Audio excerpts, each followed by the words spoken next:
Hey everyone, my name is Matt. Welcome to my backyard. Today is August 9th and this is my weekly shop update. So as you can see, right here is the start of the bandsaw mill, and I'll get into that in just a second.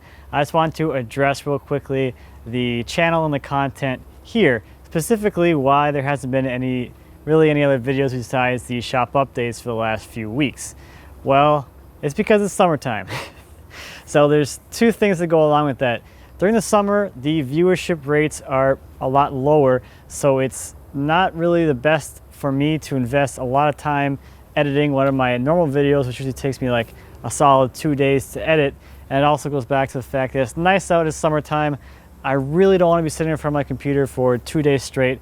I'd rather be out here or outside or doing something not at my computer.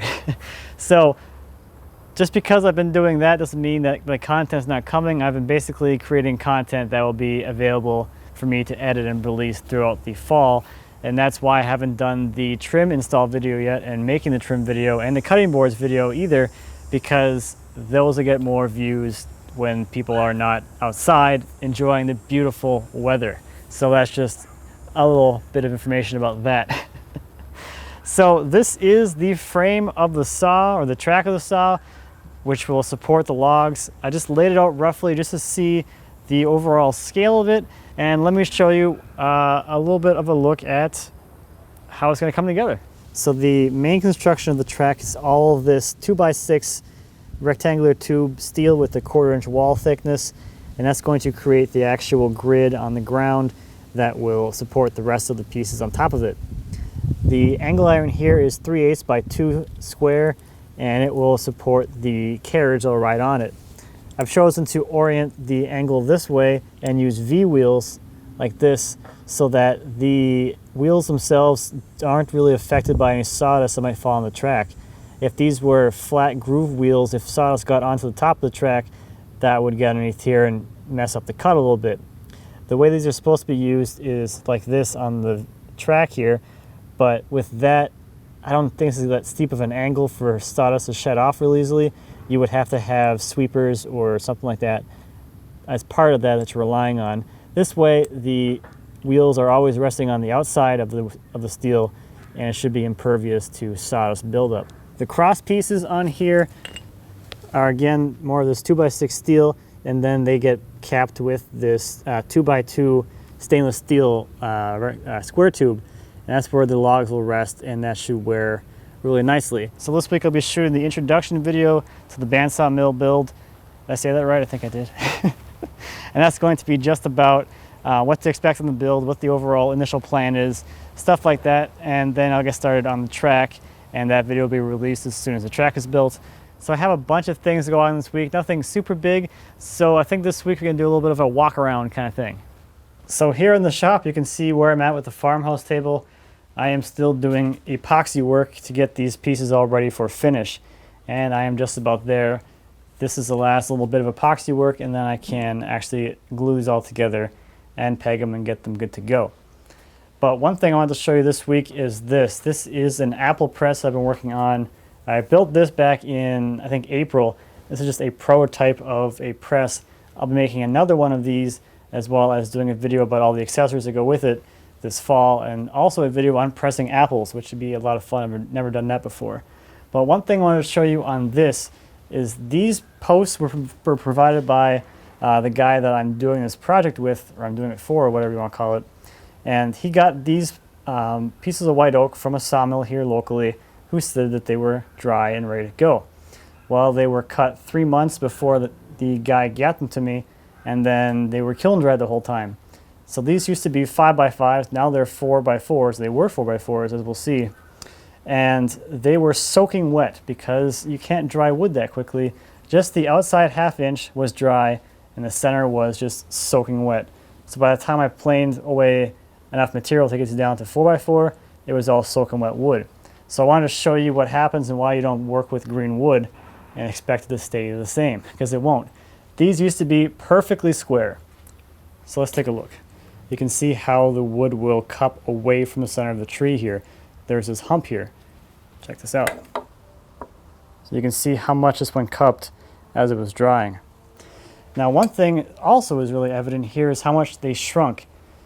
This used to be exactly 4x4 square, but now it's roughly dropped down by a 1/16 of an inch. So this is a really good demonstration of how wood shrinks and distorts based on the orientation of the rings in the piece. So if the rings are oriented like this, you'll see the boards end up cupping in this direction, at least in square stock. Something like this, where the center of the tree was over here on a corner, you end up with basically a parallelogram as it dries. So this one is ridiculously goofy. And again, these were perfectly square 4 months ago. Now this one was just a prototype, so we weren't too worried about what happened to it. It was more just for a demonstration and for me to get an idea of how this whole thing had to come together. Now there's a couple of things to go along with this. There is the tray, which is in here. This is partially assembled. This catches all of the juice, and there's a hole here, or there will be a hole here with a drain that will drain the juice into a bucket. The apples get loaded into the frames. You stack the frames together with a lattice in between, and then a bottle jack goes in here and presses against the steel plate and presses everything down, and you get all the juice out of the stuff. So I'm still making the rest of the frames and the lattices for this, but this weekend I used this guy here, this box joint jig. My first time doing box joints, and I cut all of these, and it was a lot of work. Like, a lot of work. This jig is quite good for setup purposes, but as far as speed, if you're doing a lot of joints, a carriage-based jig is way better, in my mind, it has to be, than something like this. And the last thing going on in the shop this week is I cleaned out this whole corner of the shop. I used to have a lot of lumber up on the racks, and I had a plywood cart, and I had lumber like lined up all over here and under the table saw over there. So what I did is I took it all out of here. I put a post up on Instagram and I gave it all away. So now I have a lot more room back here. I can like walk around. The wood cart thing usually used to come out all the way to here. So I have all this room through here now, and it's just so much more organized. And I'm thinking maybe I can put something against this wall or put some more canvas up here or something, but just being able to see the wall and having less stuff and less clutter is so much better. So let's take a look at some viewer projects. This first project comes from Marius. It is a decorative wheelbarrow made from scrap. The main body is fir and the wheel is made of beech, and the two diamonds are made from lindenwood. He also sent over some pictures of a wine bottle holder that he made from a fir slat from a 50-year-old recovered roof from a neighbor.